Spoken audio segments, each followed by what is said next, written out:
All right, guys, it's time to predict some of those most difficult categories at the Oscars. I just wish I had some sort of Oscar aficionado, some sort of expert who knows all about this thing, but I guess you guys are just, hey, what are you doing here? What's up, man? What's going on? How's it going? Everyone, Matt Neglia.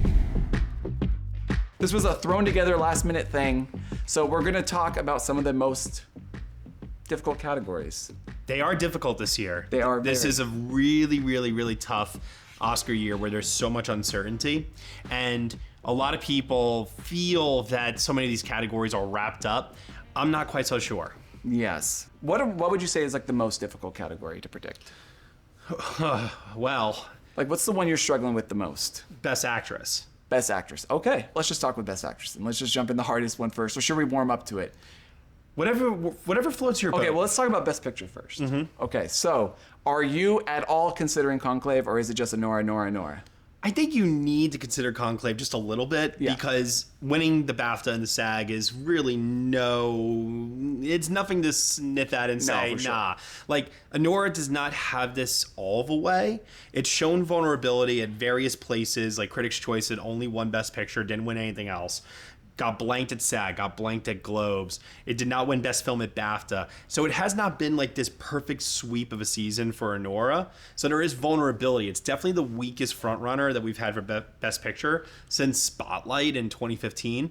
But like Spotlight pulling through in the end, I am suspecting that the preferential ballot, which Anora did win at the PGA, will go its way again at the Oscar. Right, and you would say, I mean, I don't think there's ever been a film that won BAFTA and Ensemble, no PGA, no DGA, no, Globes drama. I don't think I've seen that combination really before. Just BAFTA and SAG and nothing else? Yeah, just BAFTA and SAG. No, you really do need something else. And people have made the argument, oh, well, if it had won WGA, if it were eligible, like that might have tipped the scales a little bit here. And it's like, woulda, coulda, shoulda. We're playing with what we have, what's on the board. And people also have to remember, too, when SAG took place, Oscar voting was over already. Yes. It was done. Yes. So because of that, the impact that SAG could have is non-existent.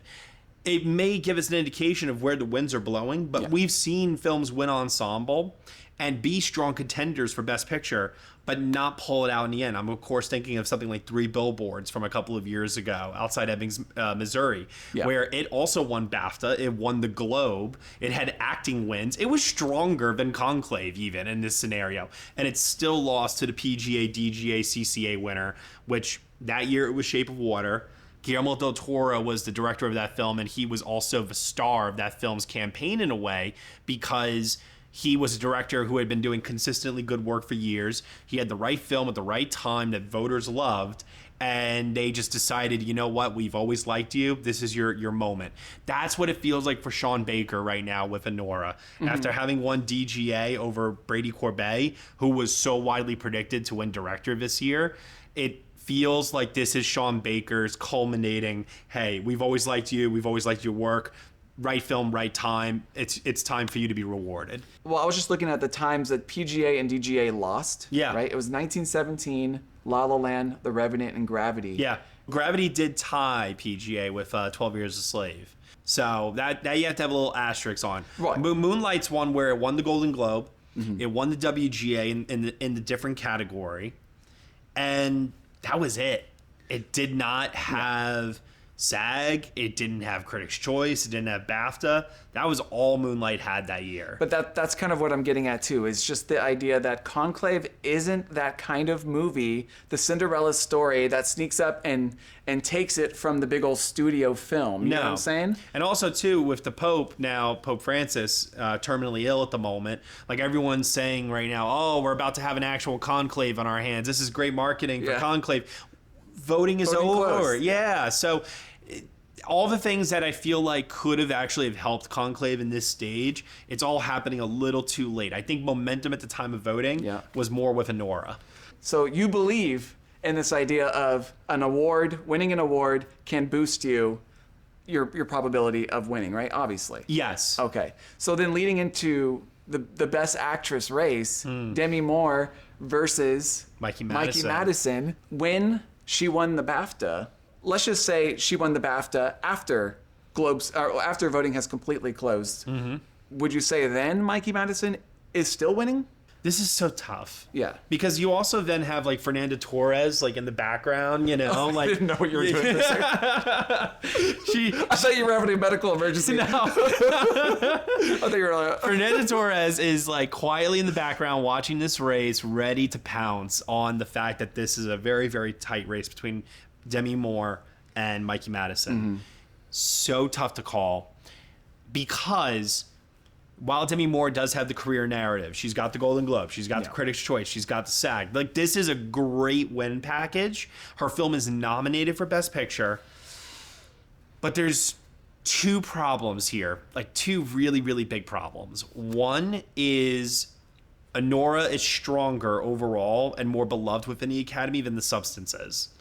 yes, yeah. That's number one. And then number two is the BAFTA win for Mikey Madison, despite Anora not even winning. It reminds me a lot of when Everything Everywhere still managed to win editing at BAFTA despite losing all of its other categories. Just any show at BAFTA from a film that they completely dismissed. Yeah. Their entry point out of any element of the film seems to be Mikey Madison and the actors, and that really threw me for a loop. Well, it didn't win ensemble at SAG, obviously, right? But we don't know how close it was. No. But we do know that, unlike Conclave, which did not get Isabella Rossellini nominated at SAG, was able to get her nominated at Oscar alongside Ralph Fiennes, Anora never missed a beat. It always got Mikey. It always got Yura Borisov. It got the ensemble nomination. Got editing, got director, never missed it. Yeah, and Conclave is missing nominations for director. It's missing nominations for cinematography. The Substance never managed to ever break into sound and editing this season. Margaret Qualley is also not nominated. That's another thing, too, to keep in mind is that, you know, when you look at just the history of horror at the Academy in general, like this is a very, very unusual performance for them to reward, coming from Demi Moore. And if she does win, yes, the performance is good, the performance is worthy. Don't get me wrong, but it is bolstered by this narrative of somebody who had her time where she was the most popular star in Hollywood. But she was never given opportunities to have those moments where she could be recognized with awards. Now she is, all this time later. It's this like comeback story in a way that, not so much like a comeback, but more like overdue recognition. And that is going to be powerful for a lot of people. But there is no denying that if more people like Anora as a movie, people do sometimes go down the line and follow their heart and just vote for other things that pertain to that passion. So I love Anora. I'm voting for it in screenplay. I'm voting for it in director. Why? Because it's my favorite of the bunch. Anora is Mikey Madison. Mikey Madison is Anora. If you love Anora, you vote for her. So this is really, really tough. Now, if the two of them are splitting those votes, we haven't seen a scenario yet where Fernanda Torres is in the same category as Demi Moore and Mikey Madison this season. How does that change the dynamic now? I think you brought up a good point. Right before filming, we were just talking about it, and you said that, Fernanda Torres, in theory, who is she going to pull away votes from? And I think you brought up a good point that could be, if you're choosing between the two, it might be Mikey Madison, right? Because Mikey Madison won at BAFTA, it won the Palme d'Or. So maybe that would be the film that it pulls votes away from. There's an international segment of the Academy, roughly around like 20% or so. Yeah. Who are probably more inclined to vote for Fernanda Torres and probably, you know, would vote for Mikey Madison as well. Demi Moore's going to get a lot of those Hollywood votes, you know? I do think that Fernanda complicates things for Mikey, and I'm starting to wane a little bit because for a while now I've had Mikey Madison predicted. Yeah. Because in scenarios too where Best Actress was split and it wasn't a complete sweep, if your film won Best Picture and you won either BAFTA or SAG, which Mikey has one of, there's a good chance that she comes along with the film if it's winning Best Picture. We saw that happen with Frances McDormand in Nomadland just a couple of years ago, Hilary Swank with $1 Million Baby. You know, there's been other examples, but then there's also been two examples in the time that SAG's been around where that didn't happen with Renee Zellweger in Chicago and Annette Bening in American Beauty. So it's not foolproof, but there is enough evidence there to suggest that the love of the movie might bring Mikey. Sally Hawkins, right? Sally Hawkins did not win SAG or BAFTA. Oh, I see what you're saying. Yeah. So the question, I think I'm struggling. I'm going to be completely honest. I'm still on Demi Moore right now, and I'm trying to get on the other train, and I'm not sold on Mikey for whatever reason. Again, like you said, I think that narrative is so freaking strong. Yeah. I've kind of been going back to this idea of like, I think voters are thinking about the point of substance to a certain degree, that they are aware that if they choose Mikey Madison over Demi Moore, they're picking a Sue to win this award in a sense. It's tough too because Margaret Qualley is half of that movie as much as it is Demi Moore. That's always been my problem. Right. It's tough. It's really tough. It's really tough. It's super tough. I think also, in recent years, the Academy has shown that they are willing to reward actresses who are more seasoned in the industry, either had recognition before and are deserving of it again, like Frances McDormand, or hasn't had recognition yet, like Olivia Colman, and this is their moment, right? There was a time in like the early 2010s where they were going for actresses below the age of 30, like left and right. Emma Stone, Brie Larson, Jennifer Lawrence. So Mikey Madison could be that this year. I mean, but it's been a while. It's been a minute. Yeah, I think since like 2016 or something that we've had a young actress. I'm wondering, with this new Academy membership, are we entering an era where we don't always award the young pretty actress, but in fact we do award the people who's overdue? It's true. I mean, since that period of time, we have not had a winner like that. They have been actually honoring somebody who, like I said, like a Jessica Chastain, solid work over the years, more seasoned in the industry. Here's your reward. Michelle Yeoh, solid work over the years, more seasoned, right film, right time. Here's your reward. She's another one, by the way, won SAG. Her film won Best Picture. She came along. Despite Cate Blanchett having Critics' Choice, BAFTA, Golden Globe. Like, that was a tight race between those two. Very tight. And what tipped the scale was voters loved Everything Everywhere All at Once more than Tar. But my wonder is, do they really love Honora? That is the tricky thing because, as I said earlier, Honora is a weak frontrunner. It is. For Best Picture. The weakest frontrunner in a while. Strong. Yeah. So if everyone thinks, oh, you're predicting Honora, we don't think it's like some juggernaut, like, can't topple it. It's not like that. It's just... It ain't Oppenheimer. It ain't Oppenheimer. It ain't Everything Everywhere All at Once. The way that Zoe Saldana can be, how voters can separate the movie from Zoe Saldana, I think they're going to do the exact same thing with Demi Moore. They're going to go, yeah, we don't really love that movie, but Demi Moore. Who's Zoe Saldana? Zoe Saldana. You know what's funny is I have a Latina girlfriend. Bless you. I feel like Demi Moore is like Brendan Fraser in the sense also that The Whale wasn't a beloved movie, and The Substance is more beloved than The Whale, right? It missed Screenplay, The Whale. That was an exception to what usually happens. Yeah, and it is very similar to this. However, we have to take into account that they do view the men different than they view the women. Because the Academy is still predominantly male in their demographic breakdown. So they're more likely to reward younger women than they are younger men. It's unfortunate, but it is a trend. So that is something that I think also hurt Butler. The same reason why I think they're going to make Timothy wait this year and they're going to go with Brody. No, I'm not worried about Brody and Timothy. I know it's Brody. I know it's Brody. Okay, what about the idea that Mikey hadn't won a single award the entire time voting was open and only won, what was it, like 2 days or something before voting closed?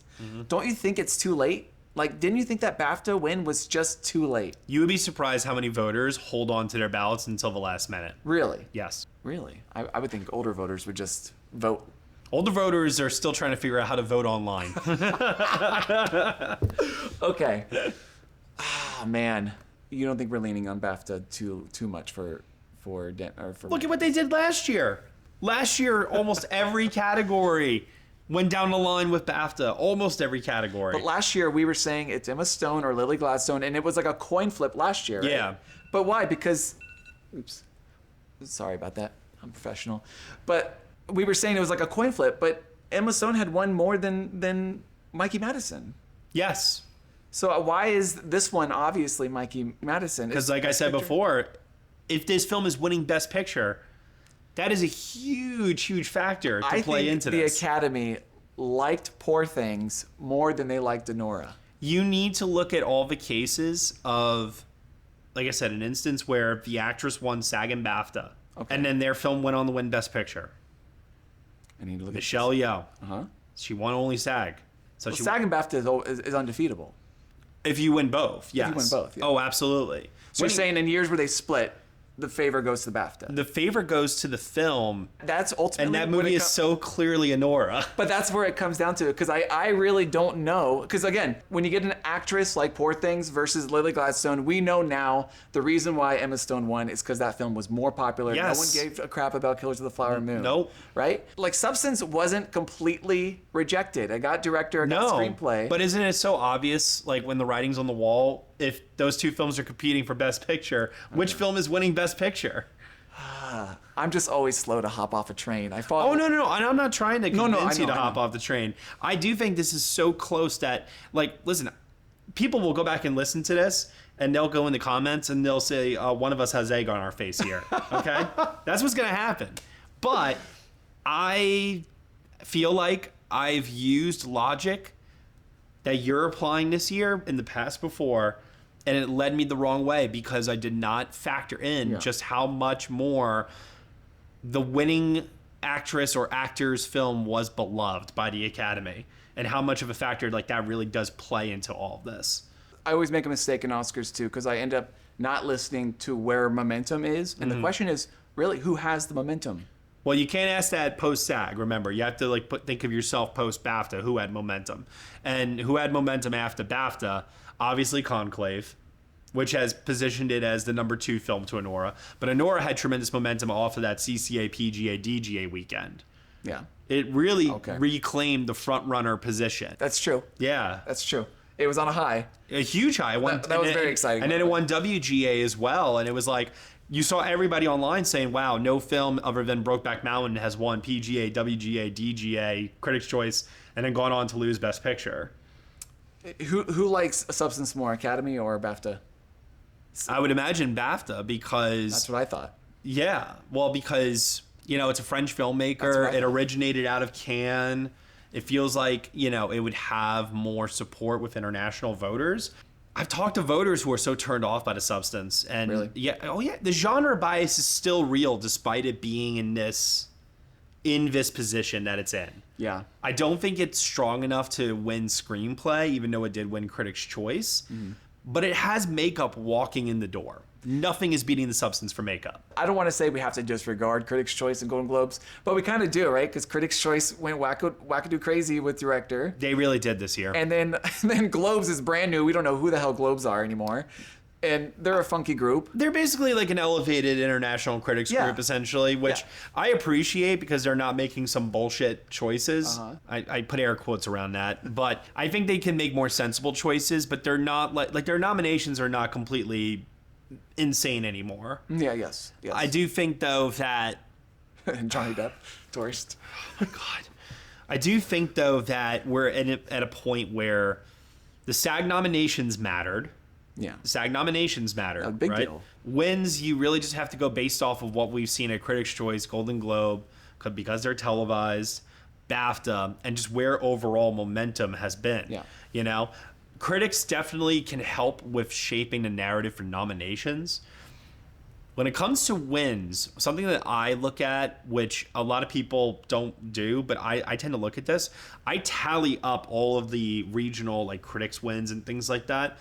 Traditionally, not all the time because there are exceptions, but traditionally the top 2, whatever the top 2 are in terms of most wins of the season, one of those usually goes on to win the Oscar in every category down the line.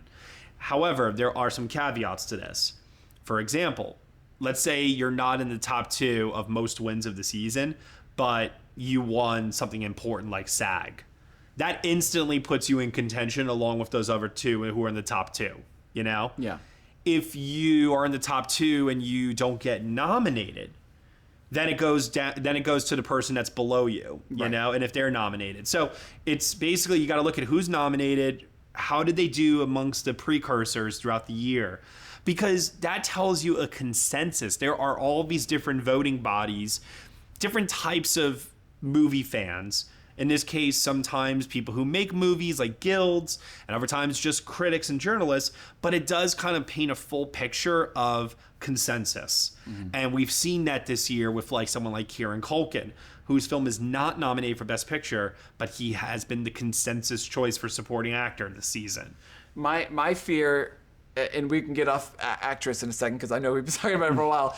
My fear is that there's a lot of just copy and paste voters in the Academy. Yes. And my fear is that they just saw, oh, Demi Moore. And early voters checked Demi Moore because they had no idea that they were supposed to go for Mikey until BAFTA happened. They might have gone for Mikey because they liked Anora.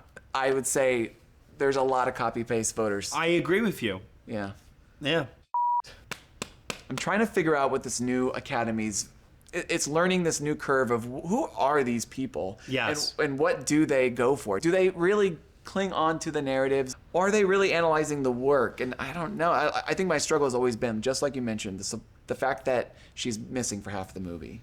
I think also, too, there's another race that is making me ask the same questions that you're asking, and that's animated feature. Okay. Because the stats say Wild Robot. I know. But if Flo does pull this off... I will not be shocked at all. I won't be shocked because it's very similar to what Boy Heron did last year over Spider-Verse. But that will signify to me that you're right. This is a new Academy with a new set of rules we need to look at moving forward, because the traditional stats that we used to rely upon to predict these things don't matter anymore. Winning off of just a sole Golden Globe win without Annie, PGA, BAFTA... like any of these things, like, I mean, I just think that is so, like, you should predict Wild Robot to win. You should, based on what it has won so far. But if Flo does pull this off, you have to admit, which one of those two is the more international that international voters would vote for? It's Flo. It's Flo, right. Because there's no language and it's universal in its storytelling. Yes. So it crosses boundaries of language and culture, and I think that's why Flo could win. But the stats don't favor that, and the Wild Robot's been like cleaning with the guilds. Yeah. So we're at a point where in that race in particular, if Flo pulls it off, to me that'll be like, okay, in that race we need to go back to the drawing board and we need to ask ourselves what is the makeup of the Academy now? Who are these people? Yeah. Who are what is this, Jerry Seinfeld? Who are you people? A lot of people think Spider-Man didn't win because sequel. That's true. I don't think it won because of sequel, but I also think about older voters sitting down, watching Spider-Man 2, being completely overstimulated by this multiverse, having no idea what 100 of these Easter eggs are. Yep. I really think that was what really put the nail in the coffin. But it was Miyazaki. Yeah. And I love Gintz, the director of Flow. He ain't Miyazaki. Okay, well, the other thing, too, is this. It was nominated for score and sound. Yes. That's important. That's very, very, very important. Suggests that there is a broader love for the film across other branches of the Academy. Yeah. I was thinking, okay, so I looked it up and I was looking up animated films that got in score and got in sound. Mm-hmm. Right? I'm going to read them off to you. Sure. Ratatouille, WALL-E, Toy Story 3, Soul, that was in sound. Yeah. All winners. Yeah. All winners. Yep. Times animated films were nominated for score: Encanto, Soul, WALL-E, Ratatouille, Finding Nemo. So, and also Adventures of Tintin, which didn't win, but I think we kind of know why that. John Williams. Yeah, we know why that got nominated. But other than that, other than John Williams, they see Wild Robot on the level of Pixar's greatest hits. Yep. But the Academy does have some sort of a weird aversion to DreamWorks in general. I mean, it did not need to get sound. No, it didn't. That was a huge surprise. Yeah. A lot of people thought it was going to get into score and song and animated feature. The sound nomination was out of left field. So that's what, for me, tipped the scale in the favor of the Wild Robot, is their suggestion of broader support. It's done well with the guilds. It's gotten the precursors that you want to have heading into this. The loss at BAFTA was I won't be shocked if they go for Flo, because Flo is so clearly the number 2 in this category. Mm-hmm. But it will make me rethink this category a lot in the future moving forward, because Boy and Heron winning last year, you can chalk it up to it had the international vote. Spider-Verse was a sequel. Sequels don't really win in this category unless if you're Toy Story. And it was Hayao Miyazaki. Gantz is not Hayao Miyazaki. Wild Robot is not a sequel. There is international support for Flow, but it didn't win the BAFTA. That went to Wallace and Gromit. If Flow was super, super, super strong, it would have won the BAFTA as well. And Wallace and Gromit could have won their children's family category, but it won both the animation and the children's family film category. So I do think that if Flow wins this year, it's going to give me a lot to think about for next year's race. If Wallace and Gromit didn't exist, you think BAFTA is going for Flow, though? Woulda, coulda, shoulda. Okay, best actor, you're just going Adrian Brody. Yes. The chances of Chalamet. If Chalamet had won SAG much before voting opened, or a week before voting opened, I don't even think it would have changed it. Even statistically, so, yeah. Because lone SAG winners have never happened in Best Actor. Yeah. They usually have to win something else in the lead up along with SAG. But we have seen some lone SAG winners outside of Best Actor go on to win the Oscar, like Jamie Lee Curtis a couple years ago with Everything Everywhere All at Once is a great example. So it is possible, but also you have to factor in just the timing of when this happened. Imagine, here's what you have to really, really do. This is like truly what you have to actually like really do. Pretend this did not happen. Just pretend this did not happen. Where were our minds at like 2 weeks ago? You know what I mean? I thought Brody was winning the whole time. It never changed. So, okay, let's move on to Best Director really quick. Okay. Sean Baker. Now, I don't think this is.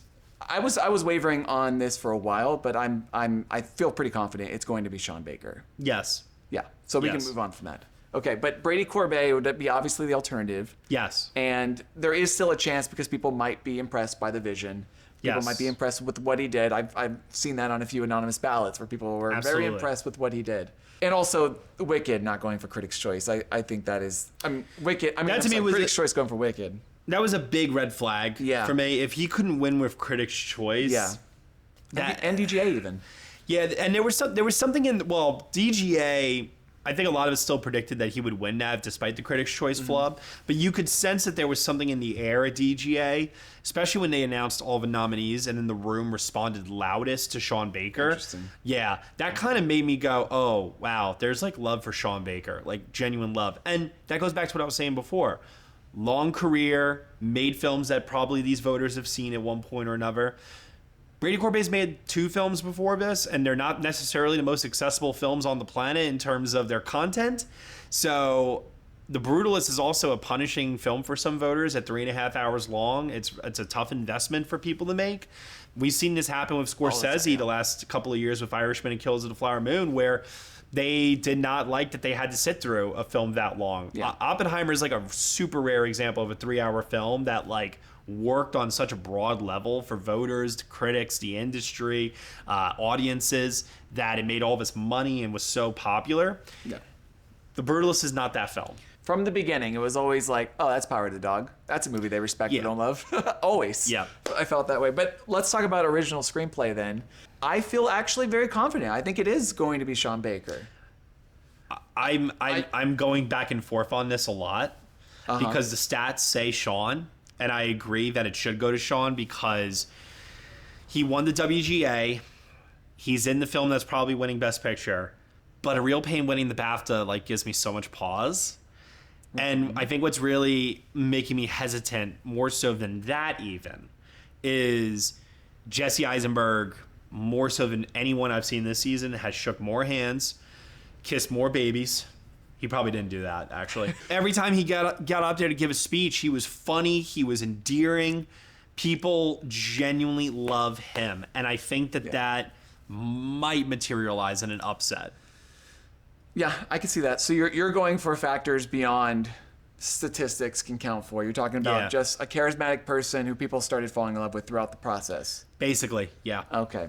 The question of how many awards are we going to give Anora? You think, and I'm sure you're with me, that editing is not likely. Not likely. I mean, I think Anora's going to win 3 or 4. You think it's going to win 3 or 4? Okay. Yeah. But that really screams passion, you know? Well, if it's the Best Picture winner, usually the Best Picture winner most of the time has the most wins of the night. So I feel like it's the safest to do Anora and director, picture, and screenplay. And I think I think actress is next, and then I think editing. I think that's the way it is too. I said on my podcast I probably would go with Real Pain, but then I backtracked and said Anora. So I'm going to predict that Anora wins the most Oscars of the evening. I'm going to say it does 4. Yeah, the big question I have too about the screenplay is I'm wondering if voters might go, hey, I want to award Sean Baker. Yeah. I'm going to award it director. Yeah. Do I award it screenplay or do I spread the wealth? You know what I mean? And They don't vote like that all the time. What I have found with screenplay categories in particular, they go for the film that they like more. Okay. Especially if they don't really understand writing. Yeah, and talk about the stat you mentioned earlier, because I'm sure a lot of people might already know this, but it basically, if your screenplay is nominated for Best Picture, Real Pain is not nominated for Best Picture, what is it now? Like, I know since Eternal 2010, Sunshine of the Spotless Mind is the last one. That's a long time ago, 2004 or 4, something, yeah. right? Okay. That's a long time ago. So Yeah. statistically, I can't go against that. No, they saw a Real Pain, though. They did see a Real Pain. A lot of voters saw it for Kieran. If Kieran Culkin's a walk seasoned person, and then this wins screenplay, I couldn't be able to justify how that didn't get in picture. Well, you could say it was number 11. Yeah, but why wouldn't it be number 9? Woulda, coulda, shoulda. Okay. Well, that's another reason I would add to it's not going to win screenplay, I would say. I mean, you're basically predicting Anora, right? I'm a coward on this category. I initially did say a Real Pain, but then I backtracked and was like, you know what? No, I'm going to go with Anora. And I think I am going to stick with Anora now at this point. This is one of those ones where it's like, I should listen to my gut instinct because my gut instinct is usually correct. And then I make changes and then I screw myself over because I overthink these things too much. But this is the one category where I'm going to allow myself to go back on my gut instinct, and I think I'm going to lean on the side of Anora. Plus also too, if you're confident Anora's winning Best Picture, predicting it to win 4 Oscars of picture, director, actress, and screenplay, with the likely chance that you're going to get 3 out of those 4, not bad statistics. Yeah.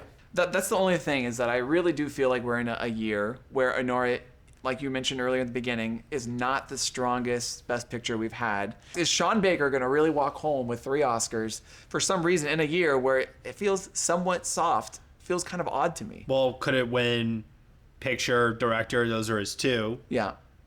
And then actress. It's going to win 3, so you might as well predict all 4. You're going to get 3 out of 4, probably. Probably. Okay. Unless if something like really crazy happens and like Conclave wins picture, Brady Corbet wins director, like Oh my that is God. Anora's worst nightmare.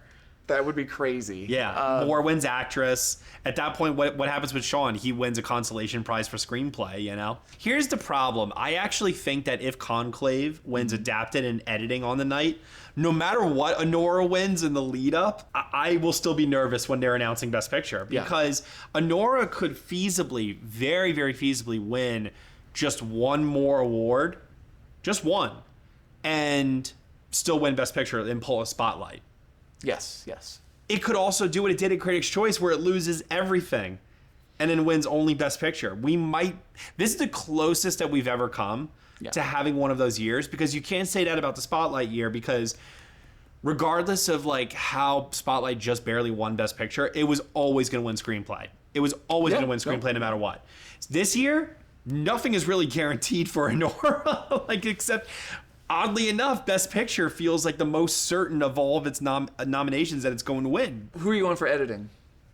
Conclave. Yeah, I'm going for Conclave. I think it's masterfully constructed. There's some really great montages throughout. It's a tight 2 hours that flies by for people. It's gripping.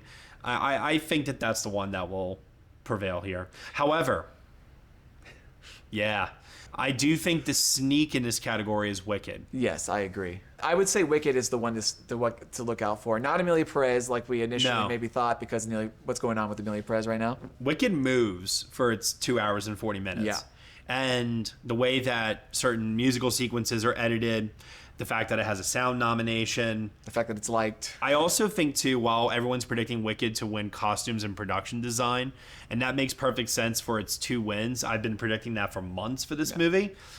There's a 3rd win in there somewhere. Hell, maybe even a 4th. Yeah, and I'm wondering about sound and editing. Like, those 2 are making me go, ooh, it's close, you know? Yeah. It's very close. Sound, to me, is like leaning more towards A Complete Unknown or Wicked to upset Dune. However, it's wise to go with Dune. Yeah, I think it's wise too. Yeah, it is wise to go with Dune to win there. but I do believe that sound is an area where it is vulnerable. Yeah. All right, well, we talked about Mikey Madison and Demi Moore. We didn't bring up Fernanda Torres because I think there's another category where I'm Still Here is the real threat to actually take one. That's international film. I'm struggling with this one a lot. As you should be. As everyone should be. Yeah, because this is a perfect example of, you know, when I try to do my Oscar experiments, I try to look at data, who won what, and then I try to create some formula, and then I always go, well, there's some things you can't account for. That's a perfect example. Is what happened to Amelia Perez. 4 years from now, we will go, how did that happen? Because we can never account for something like what happened to Amelia Perez this last few months. And that's exactly why, like, this is very difficult, because statistically, Amelia Perez is the one that's going to win on paper. First of all, no film that's ever been nominated for Best Picture and Best International Feature has lost Best International Feature, but we have 2 films this year, so statistically that will still hold true to an extent. Right. One of those 2 is winning. It's either I'm Still Here or Amelia Perez. But man, this is so tough. It won Critics' Choice. It won the Golden Globe. Yeah. It even won the BAFTA. And so that's the other thing, is that no international film has a loss at the Oscars after winning those 3 categories leading up to the Oscars. So all the signs point towards Amelia Perez. 13 nominations. Yes, I know. But then the Carla Sofia Gascon thing happened and everything just imploded after that. And so now it's like, oh man, here's where my head is at this point. I think Zoe is immune to the Amelia Perez discourse. I do think that also means the song, El Mal, is probably immune, because I think her and that song are linked. Yeah. Right? Because she is the song and the song is her in a way, right? So I think those 2 will be fine for it. But international feature is the place where if you are predicting an upset, it makes a lot of sense. Oh, absolutely. I feel like we can get to the point where they read Amelia Perez, and I feel like we've all been a little duped, like, oh, shoot. Like, you know what I mean? Like, we all can get to that point where they read Amelia Perez, and we all feel a little dumb for ever doubting it. It would be a bummer, considering that there's so much passion behind this I'm Still Here win. Like, you can see that Brazilians really want this to happen now. It feels like the cinephile community just really wants to see this happen. So it would be a bit of a letdown in that regard. But if Amelia Perez does win, it's like, guys, it was always going to win. And there was nothing that we could ever do to stop it.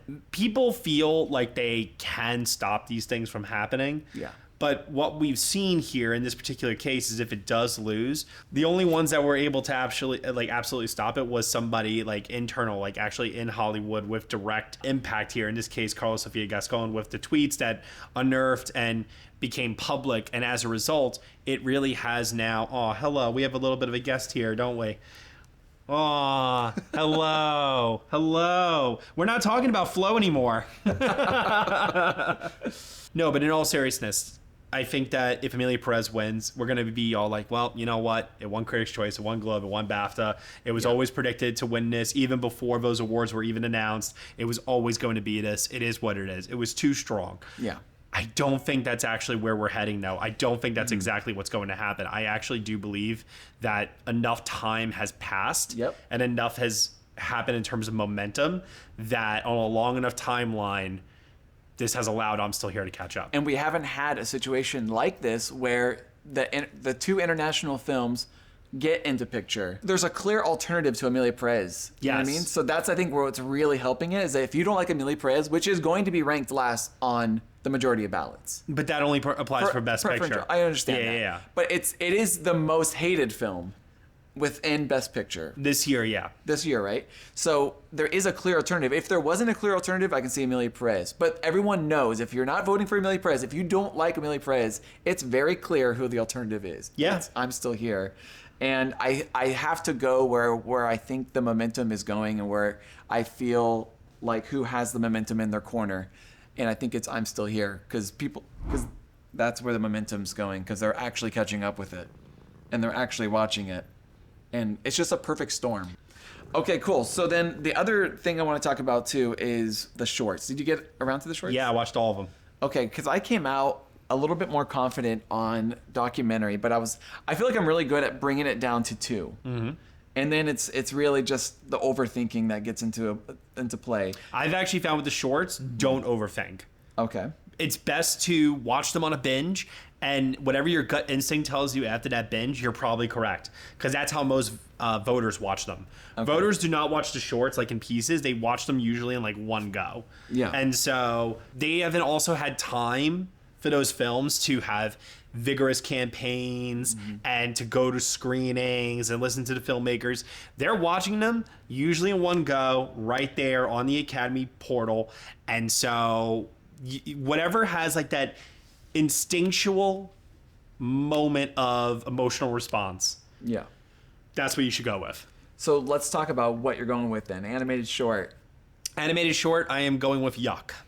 So you are going with Yuck. That was my initial gut instinct. That's what I'm saying. Okay, I'm going to read something to you. Okay. This is from Matt Downs. Do you know who he is? Yes. He's a great guy. Super smart kid. Fantasy Film Ball. YouTube. Check him out. He sent me this stat because I was predicting Yuck because I was leaning that way. There's the English stat, which is obviously of films when it's in English. That usually wins, right? Yeah. And his stat is basically that Shadow of Cypress, Beautiful Men, and Yuck, they were nominated at the Annies, right? Yes. But they didn't win. Wonder to Wonder won, right? Right. You have to go back to 2005 to find a short that lost the Annie but still won the Oscar. Meaning, since 2005, the winners of the Oscar has been an Annie winner or films that the Annies didn't nominate. So that leaves Wonder to Wonder. That leaves Wonder to Wonder. Well, Magic Candies. And Magic Candies. What about Magic Candies? I think that wasn't nominated at Annie. So then it's either Wonder to Wonder or Magic Candies based on that logic. Based on that logic. Based on that logic, Magic Candies would make more sense to me. I know a lot of people are going Wonder to Wonder. I know, like, it won the BAFTA, it won the Annie. So there's like a precursor element to it that people believe that it's going to pull ahead. But I went with Yuck because like that was the one that upon watching it, I just thought most voters are going to be like, oh, that's cute. Yeah. You know, that stat's really making me rethink this now. Yeah. And making me question if you add that with the English language. Yeah. And then the BAFTA win. Yep. And the Annie win. It just starts stacking up on top of each other. I think what it is it's a strange movie, but I think their entry point might be this Mr. Rogers element that they feel like they recognize what this is. Mm-hmm. A little bit more in tune than maybe we do as being someone who I didn't grow up with Mr. Rogers, but I am familiar with him, of course. Right. But maybe they know this type of show so well that there's a relatability factor maybe with it. And I'm trying to figure out how Wonder to Wonder wins because it's so unlike any of the other animated shorts to ever win this category. Mm-hmm. Windshield Wiper was a weird one to win this. It's tricky. Yuck, I agree, though, was the crowd pleaser. I initially came out going, yeah, I'm leaning Yuck, even though it's not in English. I can't see Wonder to Wonder. But now I'm kind of feeling like I'm going to officially switch to Wonder to Wonder. I think you might convince me to switch to Wonder right here, right now, actually. Because Matt, you did that, Matt Down. I think you might have done that, Matt to a Matt. And what about the other one, the live action? That's the one I feel most confident about. I haven't wavered on it. Yeah, for me, live action has always been Alien. Yeah. That's the one that I watched and I figured that one has the craft on display, from the claustrophobic filmmaking to the tight editing, and then the emotional aspect of it. And then there's political relevance, obviously. I just feel like it checks off too many boxes. I agree. Yeah. I agree. I feel like it has so much going for it. Like, with everything you just said, I feel like that would be the one I'm actually the most confident in. But documentary short, you guys convinced me on your podcast to switch over. My main thing about the documentary short is, for me, I limit it down to, I thought it was about Only Girl in the Orchestra and Death by Numbers, though I have been seeing a lot of incidents mentioned on some of those. Well, Incident is definitely the one that, amongst us especially, over Next Best Picture, that was one where we were like, this should win. You're right. And so what we want to have happen and what is going to happen is rarely the same thing. And so that's why we're not predicting it to win, most of us. Mm-hmm. But if it did win, I think we would all be super happy. Sure.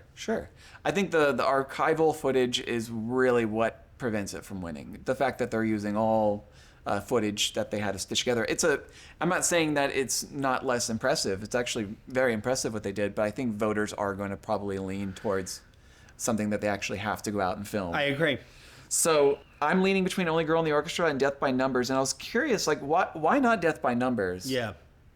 Because, and I don't know how many voters are going to do it like this, but for me, I watched Incident, I Am Ready, Warden, and Death by Numbers all back to back to back. Yeah. and I ended with Only Girl in the Orchestra as the last one I watched. Now, I'm not saying that you have to watch it in this order, but when you watch those 3 shorts, they are so depressing, so dark, so heavy in their subject matter that Only Girl in the Orchestra really does then feel like a nice pick-me-up, calm, like, oh, that's very, very nice, you know, kind of uplifting movie.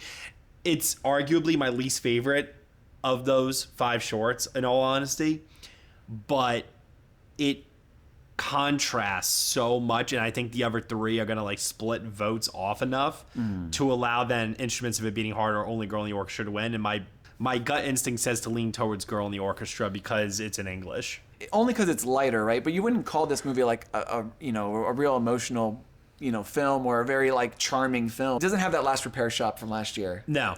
Not at all. It's not as nearly strong as that. No, not at all. Initially, as I was watching the movies, the one that I had the emotional, instinctive response to was I Am Ready, Warden. Me too. Because that one, I was like, I can't believe that they're like we're seeing these intimate moments that I feel like we should not be seeing. But then there is a bit of a exploitative, emotional manipulation element to it that I think rubs people the wrong way with stuff like that. Yeah. I feel like that would have been the winner until I watched Only Girl in the Orchestra, like I said, because it just stood out compared to the majority of the lineup. So you're saying if they were all light fare and you had one heavy film like I Am Ready, Warden, then that's the winner. Probably. It's really the one that you needed in that screening while you're watching the movies. Yeah. I understand. That makes a lot of sense. And best documentary, I mean, I don't even really know how to talk about this. This is so hard. This is annoying. It's really annoying. This is frustrating. Like, because it should be No Other Land. No Other Land should be running away with this. Yeah. There's no other doc this year that has had more relevance to our times, that has spoken to the moment that we're in right now than this one, and fully encapsulates a message that we should be striving for, which is this is not a political issue, this is a human issue, and that this is wrong, and we should not be supporting what is happening to the people over in Gaza right now. We should also be working together. It features Palestinian filmmaker and an Israeli filmmaker working together to help these people and to make this documentary together. And the fact that no U.S. distributor picked up this movie, despite it winning all of these awards in the lead up to the Oscars, despite the critical acclaim that it has had since it premiered at Berlin over a year ago, is absolutely shamefully disgraceful. It is awful. And so I'm riding or dying with this until the very, very end, out of stubbornness, if I'm being completely honest with you.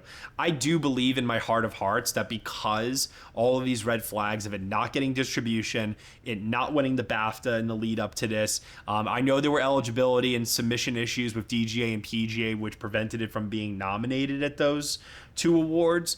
And I understand Porcelain War has the DGA. I understand that. But No Other Land, to me, is the most topical of those nominees. I've talked to so many voters who are abstaining from voting in the category, and some of them have publicly told me it's because they haven't watched No Other Land. Others have not said that to me, but it's like I'm now just inferring at this point. And that's the thing that I think is so hard with this category is this is not a crowd-pleasing type of documentary to begin with. And when you bring the politics into it and how sharply divided some people are on Israel and Palestine, it conjures up some very, very deep emotions within people, which, I think there's a strong anti-vote against it. And Porcelain War... Is that the clear alternative, though? That's the thing I was about to say. It might not be. There might be something else, but... That film having the DGA win right before voting closed, did put it on some people's radar a little bit in that regard. It is also about Ukraine, which is another ongoing issue that people still have sympathy for. I just feel like we did a Ukraine documentary last year, and I just feel like we need to kind of bring a little bit of variety into this, and once again, all signs point towards it not being No Other Land. But I can't give up on it. Right. And it's probably the one prediction that I'm most hard-headed on, that I need to bring myself to a point where I'm like, no, you know better at this point. It's not going to be No Other Land. But you know what? I'm proud to stand by the prediction, and I'm proud if I'm wrong. But if I'm right, I'll be so happy. Yeah. I'm going to go for Porcelain War. God damn it. God damn it. No, God damn you. Just because I feel like I'm gonna get you in trouble with YouTube with all the cursing, aren't I? Am I gonna get you in trouble? I'll bleep it. All right. No, the only reason why is I have to risk certain categories, and I feel like this is one I can risk for the reasons that you stated. And I got to go for the score. I know there's the moral reasons, and I think you're absolutely 100% morally correct. But I do want to get a good score. This is terrible. It's so bad. I don't think I can put it in. You know what?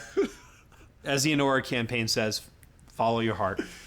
Yeah, my heart is no other land, though. No, your heart's to get a good score. All right, I think we talked about majority of them, so let's just gonna rip through. Yes. And make sure we're all on the same page. What our final predictions? This is our final ones. We're gonna rip it through. So starting with Best Picture, you're going with Anora.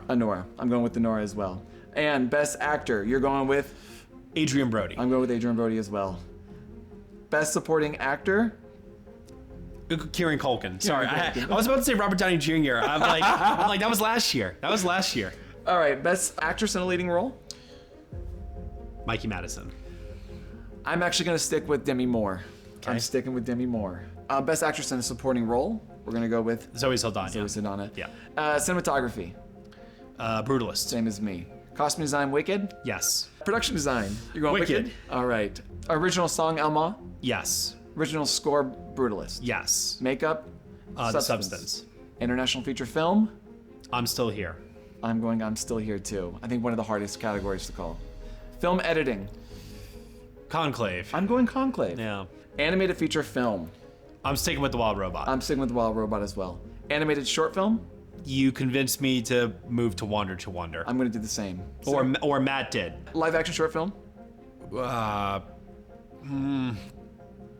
Alien, yeah. I'm going that too. Documentary short film.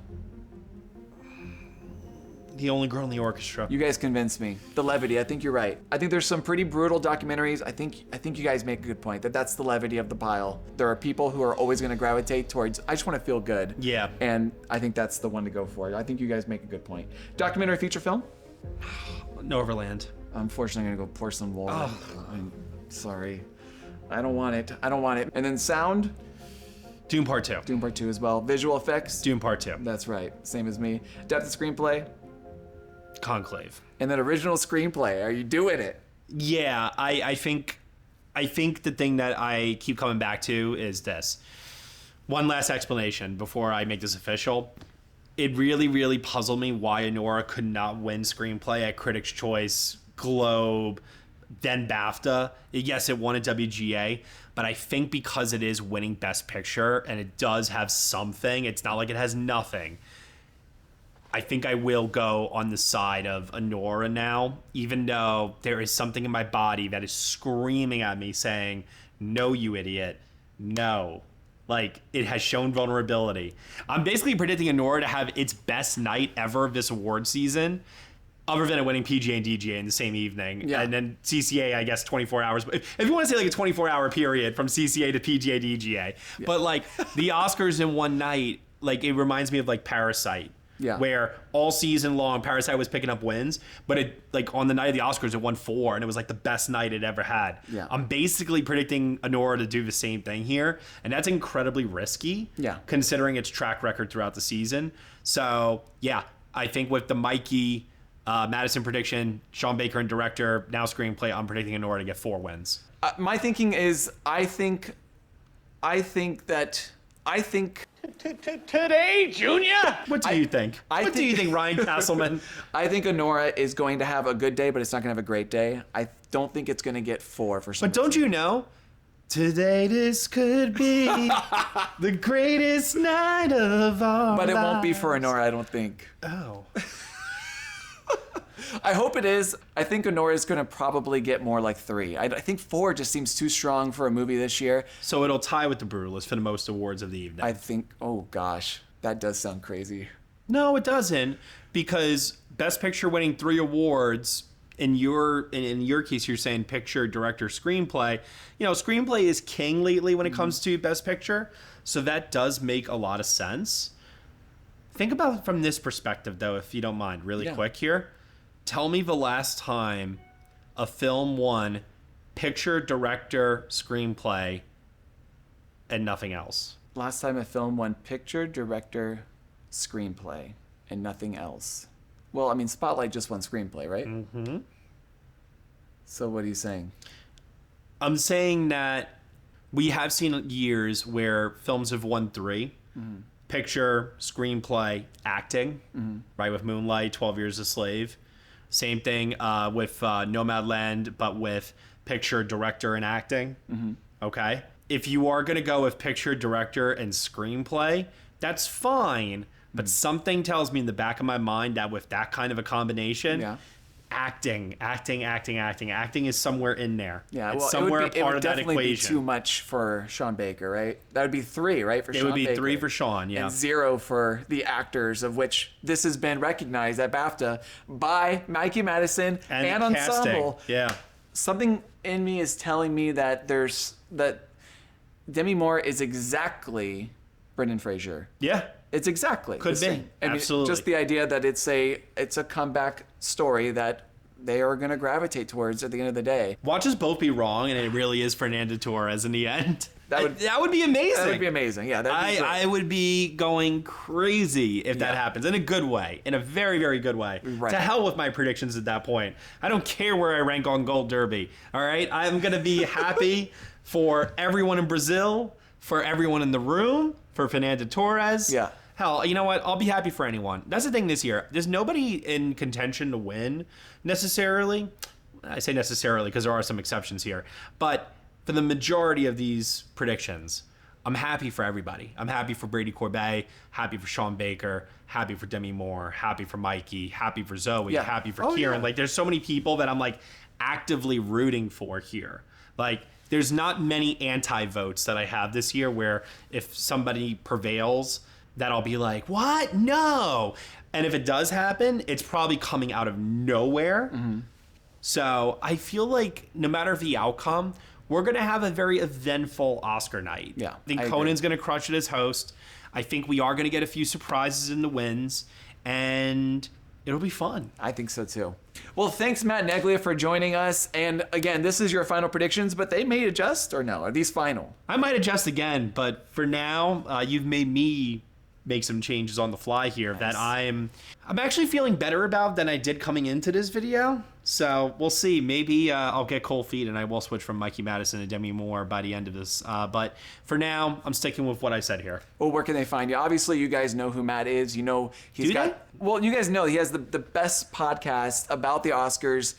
The most knowledgeable. No. The most. Yes, absolutely. No. And if you haven't listened to the Oscar predictions on Next Best Picture, it's a 4-hour thing. They talk it through like it's in court. It's fantastic. But how can they find you?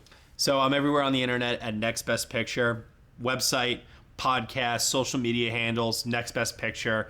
My name is Matt Neglia. I'm the owner, editor-in-chief of the website.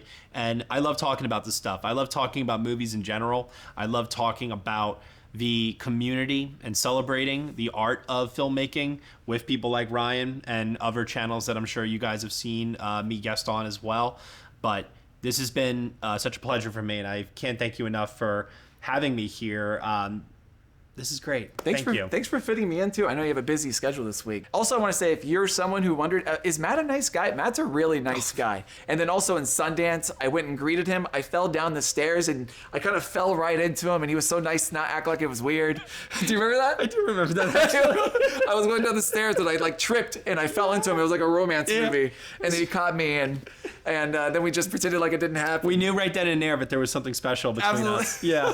Oh my God, that's so funny. Thanks so much for coming on, and good luck with your predictions. And You too. It's an honor to have you. You more so than me. If you guys like this video, want to see more videos, hit the subscribe button down below. But before you do that, just go follow Next Best Picture. So we have our Patreon that you can subscribe to for $1 minimum a month. You'll get exclusive podcast content from us as well.